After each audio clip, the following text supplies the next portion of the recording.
Hello, I'm Margie Vogt here in Gessner Hall at the Massillon Museum, and it's my pleasure today to introduce Rick Kettler as our brown bag speaker. Within a month of their Kent State University graduation, Margie Matthews of Massillon and Rick Kettler of Canton were married, but their honeymoon was cut short because Rick had orders to report to Lubbock, Texas for training as an Air Force pilot. On May 4th, 1970, an ironic date for Kent State grads, Rick received his orders to go to Vietnam as a combat forward air controller. Their two boys were 1 and 2 years old, and Margie was pregnant. They were both proud to serve their country, but it was a challenging time. Margie did ask Rick to make one promise, and that was that they would raise their family in Massillon, and aren't we glad they did? After practicing several years as an attorney, Rick was elected as a judge for Massillon Municipal Court, where he served more than 20 years with distinction. In 2001, his peers selected him as the Outstanding Municipal Court judge in the state of Ohio. He became active in the community, especially in projects that honored his fellow veterans from all wars. In 1983, he chaired the committee that funded and dedicated one of the very first Vietnam Veterans Memorials in the country. And of course, that's right near the museum here in Veterans Memorial Park. In 2009, he co-chaired the rededication of the Tremont Bridge, and it became the Vietnam Veterans Memorial Viaduct. I know there are many people watching at home, and I know you will enjoy hearing from Rick Kettler. Vietnam still haunts us. If it didn't, I wouldn't be here today.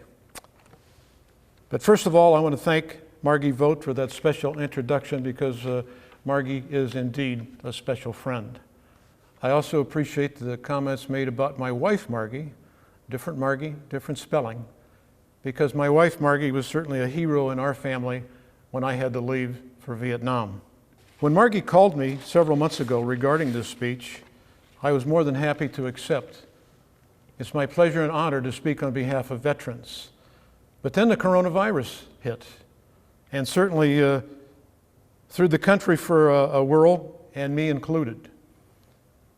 It dawned on me that I'm here in a studio talking to no audience whatsoever, at least not a live audience.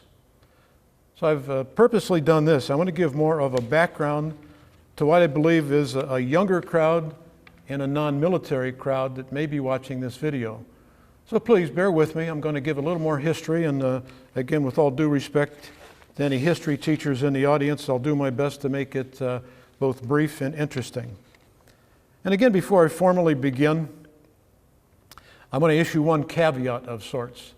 I'm going to pick on the media a little bit today, but I want to make real certain that the exception is noted, and that is the local media, and in particular, the independent. I'm actually with Margie Vogt right now, and Margie can affirm without Dave Schultz back in 1983 or Ron Fraley in 2010 and 11, editors of the Independent, we would not have the monuments and memorials that Massillon has today. So forgive me, all editors, if I do pick on the print media a little bit. I did speak to a brown bag luncheon almost 13 years ago. And at that point in time, I ended by saying the reputation or the legacy for Vietnam veterans is somewhat tarnished. And it's our job as the remaining veterans to polish up that reputation or that legacy. So I'm here 13 years later to hopefully provide a little bit more polish. Time is running out. There were 2.8 million veterans who served in Vietnam. As I speak, there are only 610,000 of us left alive. So I'm going to have to be quick.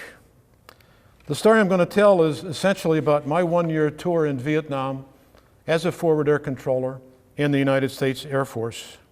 Good picture of the combat forward air controller there. That is me in 1970 with my airplane, the O-2. Having celebrated my tour, I am really here, and my purpose is to honor the veterans that served on the ground.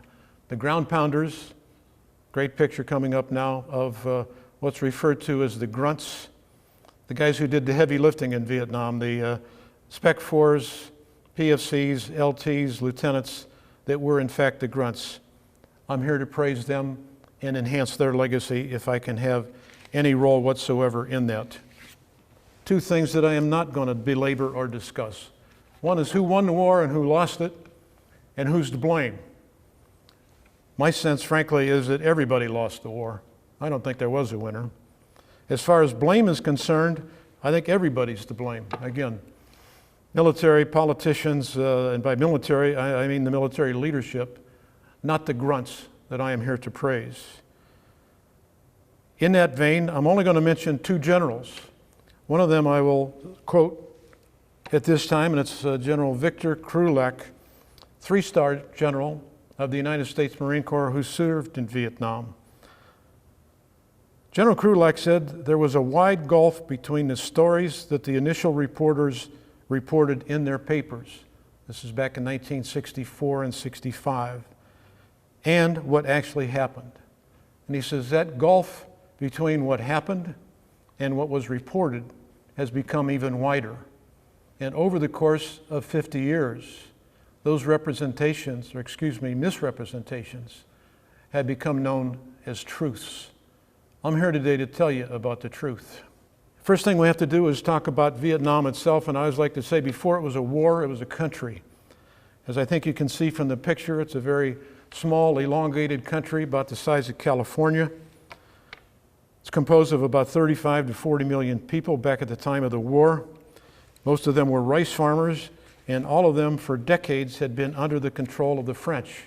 It was a French colony until World War II hit in 1940-41 when the Japanese occupied Vietnam.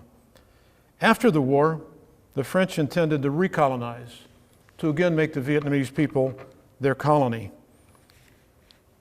Vietnamese people weren't going along with that. A bitter war ensued, and it wasn't until 1954 that the Vietnam people, then named the Viet Minh, succeeded. They defeated the French in a famous battle at Dien Bien Phu. The French were essentially kicked out of the country. The country was then arbitrarily divided in two. Again, you can see it from the picture on the screen. It's the 17th parallel. North of that are the communists. South of that are the non-communists. Almost immediately, in 1954, animosity and tensions grew between the United States and North Vietnam. The United States was very concerned then about the spread of communism. It was a theory called the domino theory, and again, did not get along with North Vietnam. This went on for 10 years. It festered, and it came to a head in the Gulf of Tonkin. The Gulf of Tonkin, I don't know if you can see it on your screen, but it is to the immediate east or right of North Vietnam. The incident was between the navies of the North Vietnamese and the United States Navy. There's a lot of debate about what really happened, but there's no doubt about the outcome. The outcome was the Gulf of Tonkin resolution. Again, this was in 1964. No war was ever declared. The Vietnam War is technically not a war. It's a resolution for retaliation. The retaliation happened, and it happened quick. By 1965, there were 185,000 troops in South Vietnam, and they were led by the general whose picture you see, General William Westmoreland. He was MACV commander. As commander, General Westmoreland unfortunately followed a tactic that derived from World War II and was referred to as search and destroy. After 2 or 2.5 years of that, General Westmoreland in 1967 thought it had been successful. By November of that year, he appeared before Congress and said, "The end is in sight." He implied that victory would come soon. Unfortunately, the only thing that came soon was the Tet Offensive. Again, the slide up there that you can see refers to the Tet Offensive as the turning point in Vietnam. It indeed was that. Tet is a holiday, a super holiday in Vietnam. It's a combination of Christmas, July 4th, and your birthday. It's a several-day event, and it started on January 31st of 1968. There was supposedly a truce in place. It was immediately violated by the North, the NVA, which is the North Vietnamese Army, the regulars, and the Viet Cong, are the indigenous South Vietnamese guerrillas. A concentrated attack on every city in Vietnam, all 37 provincial capitals ensued.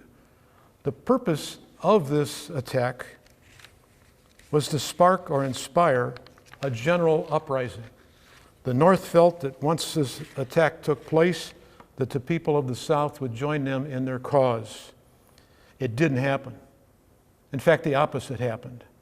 After 3 to 4 days, it became clear that the Tet Offensive was a colossal military defeat for North Vietnam. By the time it was done, they had lost 58,000 troops compared to 4,400 for the United States.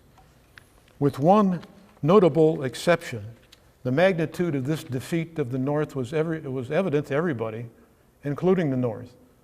The North Vietnamese knew they had lost. But things happen in wars. What happened to this war is called the media. And I kind of like that picture. I think my mom and dad had one of those TVs, maybe a 68 Philco or something like that. This war was on TV. It was on TV every night of the week on the evening news. The most prominent newscaster of that era was Mr. Walter Cronkite, often called the most trusted man in America. I believe on the screen you can see a picture of Walter. He was referred to as Uncle Walter, and in this scene he is in Vietnam. He took it upon himself to go there towards the tail end of the Tet Offensive in February of 1968. He came back from that visit, looked into the TV camera, as he is here, and announced to America, it's a stalemate. We cannot win the war in Vietnam. It's over. This was the most trusted man in America. President Johnson heard that and supposedly told his advisors, if I've lost Walter, I've lost mid-America. President Johnson obviously believed his own statement because a month later, on March 31st, he announced to the country that he would not run for re-election in November of that year. The picture of President Johnson with some of his advisors, as well as some of the demonstrators that obviously wanted that war ended now. 3 months after all of this, or in June of that year, General Westmoreland was kicked upstairs. By this time, the American people understood they had been lied to by the military and misrepresentations had been made by their politicians. Support for that war rather justifiably ebbed. About this time, or the early part of 1970 by now, and up on the screen is what took place on May 4th of 1970, tragedy at Kent, and that's when the 4 students were killed. Margie and I were graduates of Kent State University. We loved our alma mater. We could not believe what took place on May 4th of 1970. What took place earlier that day was even more important to us personally because that's when I got my orders to go to Vietnam. I can't say that I was happy. Again, Margie Vogt pointed out my family situation at that time. It was a stunning announcement to us. But we had signed on and we were going to do our duty, and we did it. After 4 months of training at Eglin Air Force Base in Florida, it became time for me to get deployed to Vietnam. I can remember on September 30th of 1970, and there's a beautiful picture of Margie and my 2 kids. That's my father-in-law's house. Margie's dad, Howard, and Ann Matthews lived in that house on Colonial Parkway in Massillon, Ohio. I left that house and I left that beautiful young lady on October 1st. 2 weeks later, I found myself sitting all alone. I was sitting in that airplane, the left seat, and I was calling up Da Nang Tower. Da Nang Tower, this is Jake 22, request clearance. Clearance for takeoff to Tam Key. Roger that, Jake, cleared. Have a good day. I didn't have a good day. I had a bad year. I got down to Tam Key. Tam Key was a forward operating location about 35 miles south of Da Nang. Very small place. It had a MACV again, I need to explain MACV, excuse me. Military Assistance Command, Vietnam. MACV compound of 125 people. 25 of us were with the FACs. The other 100 were Army advisors. By this time I'd been there, I got orientation. I had my plane, I had my call sign, it was Jake 22. I still really didn't know what to do as a FAC. And again, that's a very good picture of the O2 that we will go back to. Where I want to go now, I could explain, it'd take me an hour and a half, what I did as a forward air controller. There's a 3-minute clip that we can show you from the History Channel, as it's the subtitle, Suicide Mission, Forward Air Controller. We're going to ask you to watch 3 minutes of Suicide Mission. Thank you. They flew low and slow above the fiercest combat of the war in Vietnam. In a lethal game of cat and mouse, the forward air controller braved savage ground fire to target an enemy hidden below. Above the battle, the skill and courage of these pilots could mark the difference between life and death for desperate American troops and downed flyers. Meet the forward air controller, eyes of the attack, next on Suicide Missions. Vietnam. For a generation of American soldiers and airmen, the war in Southeast Asia quickly became a nightmarish blur. A battle with no clear goals, waged against a stealthy enemy amidst the dense jungle and rice paddies of strange lands.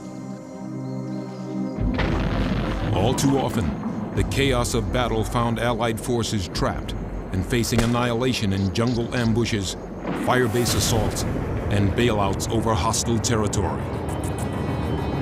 In these moments, a desperate call would be made for help from above, and once again, the fate of the man on the ground would rest in the hands of an airborne forward air controller.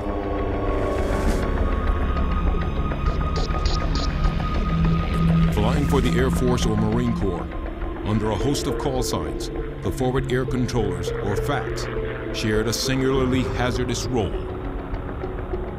At the controls of light propeller-driven aircraft, the FACs patrolled low enough and slow enough to detect enemy troops, convoys, and bunkers cloaked in the triple canopy jungle. In the face of ground fire which could obliterate their small craft, the FACs remained overhead, marking targets and orchestrating the incoming mix of fighter bombers, helicopters, or artillery needed to destroy the enemy threat. We were young, we were aggressive. We thought we wouldn't take hits and we couldn't die. They were the kind of guys who would ride to the sound of the guns, if you will. Who would look for and get into the action. And I think that's why we had a lot of guys get bagged. It really impacted on you, and you really, truly did realize that, you may not make it out of here alive, and you got to accept that or not do the job. Suicide Mission. I don't remember them telling us in FAC training that this was a suicide mission, but I didn't exactly sign up for it, and it wasn't exactly a suicide mission, but certainly proud of what I was able to do. Let's go back to Tam Key, the FOL. Again, I told you it was a very small place. You got to know everybody there within a matter of weeks. My job as a FAC, as a Jake FAC, as Jake 22, was the patrol Quang province. Province is just a big county in Vietnam. This went from the South China Sea to the Ho Chi Minh Trail, or Laos in the west. You flew low, you flew slow, and you flew alone for about 4 hours. The purpose was, if anybody in the province, and by anybody I mean Army advisors, or some ARVN divisions, got into any trouble, they came up on frequency. They had our frequency, and it was Jake 22. This is Blue Chip 1, come in. What's the problem, Blue Chip? I'm in a heap of trouble. They're in the wire. That meant the bad guys are in the concertina wire, something like that. It was then my job to figure out where they were and get there as quick as I could, assess the situation, and then call in whatever artillery, helicopter gunships, or fast movers were necessary to get my friend out of trouble. What I'm going to do is walk you through what was a real mission for me. I just happen to have a write-up of it, so I think I can regurgitate most of it. May 31st of 1971. I'm patrolling Quang Tin province, and I get a call from an advisor. He's way out west in the province, very close to the Ho Chi Minh Trail. He's with a platoon of ARVN, Republic of Vietnam soldiers, about 40 guys and 3 Army advisors. They're basically on top of an LZ, a landing zone. They'd been patrolling out there. And he said, Jake, we're going to get overrun. There's a company of NVA, North Vietnamese Army guys. We can't hold them off, Jake. We need help. I get out there and assess the situation, and they need help, and they need it quick. I was able to call in, and I could call. I monitored 4 radios. In fact, my joke was you flew with the binoculars in your left hand, you operated the radios with your right hand. That kind of left, and flew with your knees. Literally, that's how we did it. But I got out there, and I wasn't flying with my knees when I got there. I called up Ninh, and I got F4s. That's a lot of airplane, 66,000 pounds, carries 18,000 pounds of ordnance, bombs, napalm, tiny pistol, whatever you want the F4 had. I called them up, I got 2 of them, Gunfighter 01, 02, and it would go like this, Gunfighter 01, this is Jake 22, I got you TACAN sight, it was a navigational sight. I'm an 02, 2,000 feet right by the river below you, waggling my wings. Do you have a visual? Roger, Jake, we got you, what do you need? And I said, what'd you bring? And he would tell me then the Mark 84 high drag bombs, the napalm, the tiny pistol, the 22 millimeter that they had. Good news, Fox Force, I'm going to need all of them. I said, the good guys are here, the bad guys are there. I'm going to bring you in from south to north. The bad guys are on the left or the west. I'm then going to break you right. I want you to come in with the Mark 84s first. I want 2 bombs from each of you. Roger that, you got it. Jake, we got it. All right, I want you to call a click out. Click was a kilometer, 5/8 of a mile. They called, I would go down with my 02.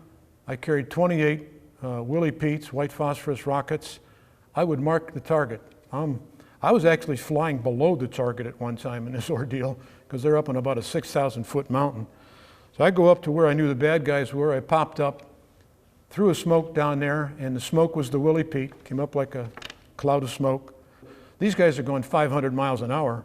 I said, all right, gunfighter, hit my smoke, cleared hot. He's coming in with the bombs. They came in, they made 19 passes that day, dropped a lot of bombs that I think Kathy's going to tell you a little bit more specifically about. In fact, I think this is a good time to break, and I would like my wife to come up and read a part of a citation I got. Kathy? This is a letter of commendation written on June 3rd, 1971 by Gunfighter 1 and Gunfighter 2. On the morning of May 3rd, 1971, it was our pleasure to work with Jake 22. We were Gunfighter 1 and 2 and were scrambled from the alert pad to support friendly troops in heavy contact with an enemy force.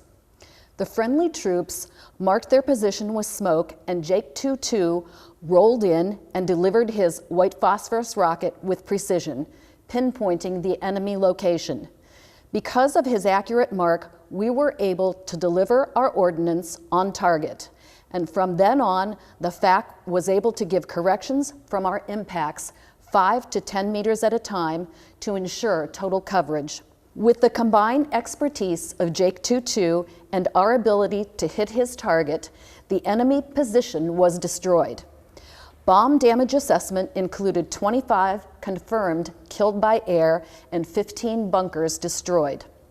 We strongly recommend that Jake 22 be given personal recognition and an appropriate decoration for an outstanding performance. Thank you, Kathy.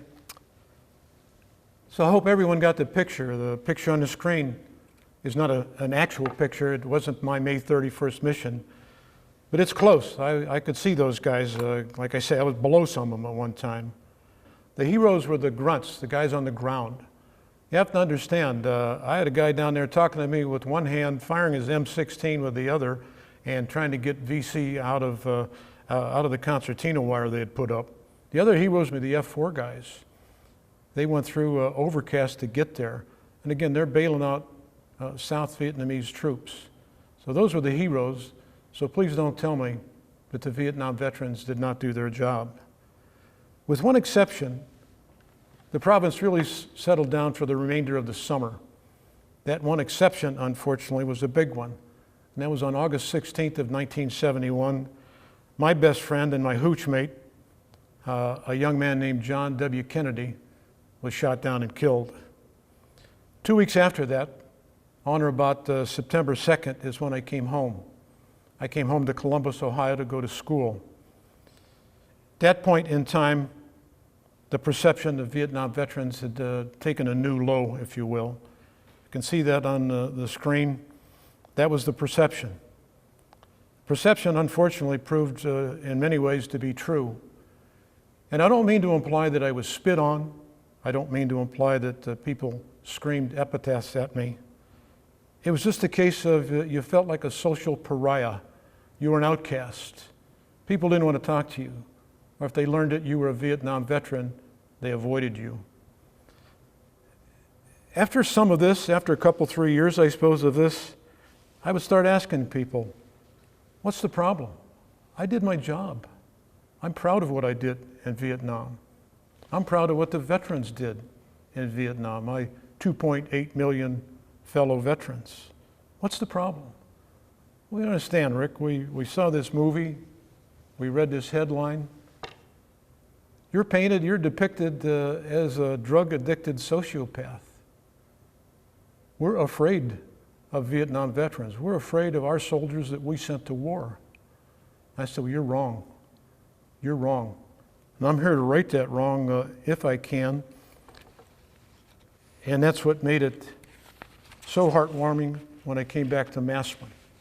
When I came back to Massillon and I met people like Margie Vogt and Donnie Whitmer and Terry Rohn, and we could raise Vietnam veterans monuments, such as the one that's about 200 feet away from where I stand right now in Veterans Park.